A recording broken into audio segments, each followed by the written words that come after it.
First of all, I want to say I'm honored to be part of such a constellation of stellar speakers. These folks are amazing, and I have to tell you, Aubrey, if you've hung around Washington much, and I have done much of that over 35 years on various issues, to have bucked the system, bucked the powers for that long and survive is amazing. And Aubrey is, I don't know about admirals, but Aubrey is a man of integrity and courage and forthrightness, and I would say probably raw cunning. And I think he deserves a medal for courage under fire. So. Now you owe me 2 beers.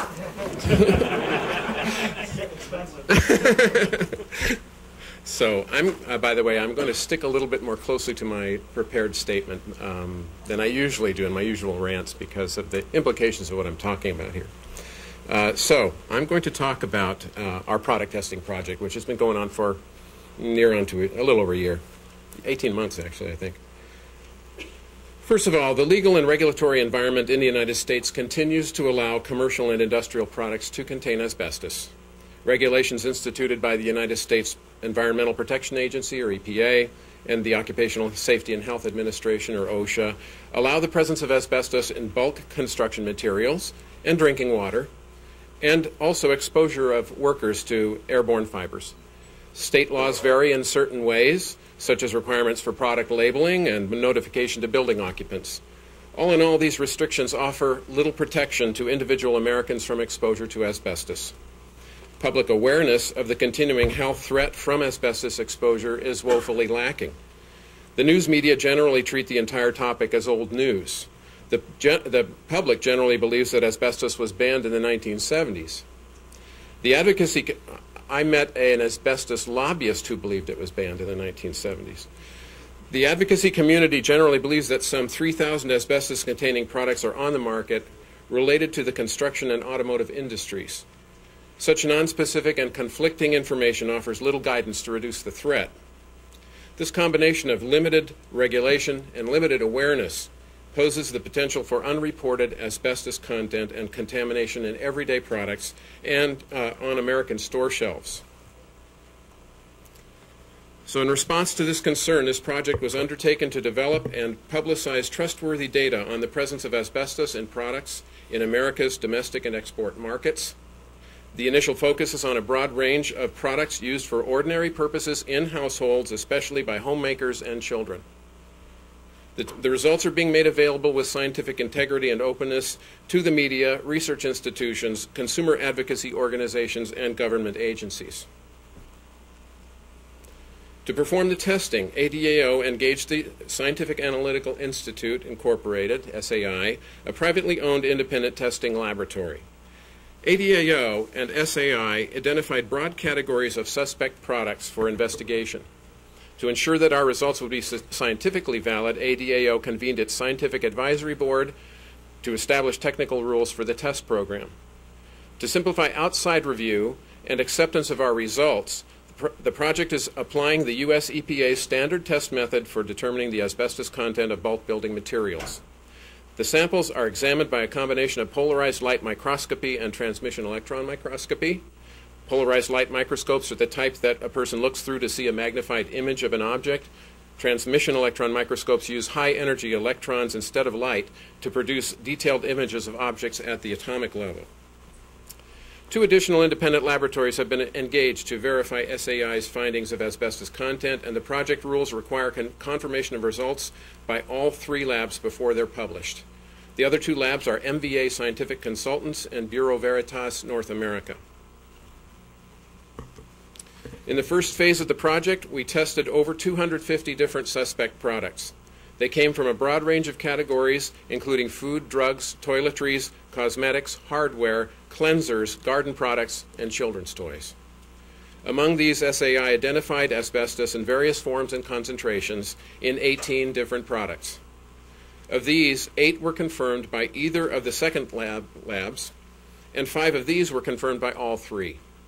These products are the Planet Toys CSI Fingerprint Examination Kit, DAP 33 Window Glazing Compound, DAP Crack Shot Spackling Paste, Scotch High Performance Duct Tape, and Gardner leak stopper roof patch in a form that lists asbestos as an ingredient. We announced these results in a press conference last November at the National Press Club. I'm going to put the photo up here. We announced these results in a press conference last November at the National Press Club in Washington, D.C. We distributed a press kit containing the detailed results for each product. On the same day, we sent a full report on the Phase 1 tests and results to the United States Consumer Product Safety Commission, the CPSC, and the U.S. EPA, containing complete information on all 18 products found to contain asbestos by any of the laboratories. ADAO's press conference last November garnered significant media attention. 4 U.S. and Canadian television networks and numerous print reporters attended. The following days and weeks saw several press interviews with ADAO Executive Director Linda Reinstein and the Karmanos Cancer Institute's Dr. Michael Harbit. CNN began a continuing investigative series, and the story was also reported in Europe as well. The Planet Toys CSI fingerprint examination kit attracted the attention of the Department of Consumer Protection of the state of Connecticut. They performed tests in their own laboratory and requested confirmation by the state of New York's laboratory. Both confirmed ADAO's findings. In December, the department issued an announcement stating in part, and I quote, Consumer Protection Commissioner Jerry Farrell, Jr. announced that his agency is immediately stopping the sale of the CSI fingerprint examination kit statewide and is alerting consumers to return the item to the original place of purchase. Mr. Farrell stated, given the potential health hazards associated with any asbestos contact, we are removing the item from sale immediately and are asking consumers to take swift measures to make sure their children aren't exposed to the product. There is no safe level of asbestos, unquote. The announcement went on to state that all the relevant information was being forwarded to the CPSC. Commissioner Farrell was quoted further as saying, quote, we are now investigating how the manufacturer and various retailers responded to the results of the original 18-month scientific study conducted by the ADAO, unquote. Planet Toys has publicly denied the contamination but issued a voluntary non-binding stop sale notice to retailers. However, CBS, which licenses its CSI trademark to the company, ordered the toy pulled from markets after Commissioner Farrell's announcement. Compliance has been sporadic. Sean Fitzgerald, president of SAI, discovered that one local retailer had responded simply by offering the toys to consumers at a reduced price.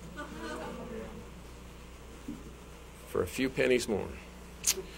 Individual consumers have begun asking ADAO about potential asbestos content in specific products. ADAO has adopted a policy of recommending to these people that they submit samples to qualified, reputable, independent laboratories for testing. Throughout this project, ADAO has apprised various members of the U.S. Congress and their staffs of the existence, status, and results of this project. We were invited to comment on early drafts of the Senate's bill to ban asbestos, S-742. Our key recommendations included expanding the ban to cover the presence of asbestos in products, not just its use, and mandating the EPA to perform widespread, continuing compliance testing of products. These recommendations were adopted in later drafts of the bill that ADAO supported. However, in a rather astonishing compromise, the Senate eventually passed a modified version that would allow asbestos content in most products up to 1% by weight. ADAO views this approach as legitimizing asbestos contamination. Our attention shifted to the House of Representatives after the Senate's action. On February 28th, a House subcommittee held a hearing on this bill, working from a revised draft that reflected ADAO's recommendations. ADAO Executive Director Linda Reinstein gave testimony as an invited witness. ADAO's test results and the Planet Toys fingerprint kit in particular drew the subcommittee's attention and greatly strengthened the position of advocates of a complete ban.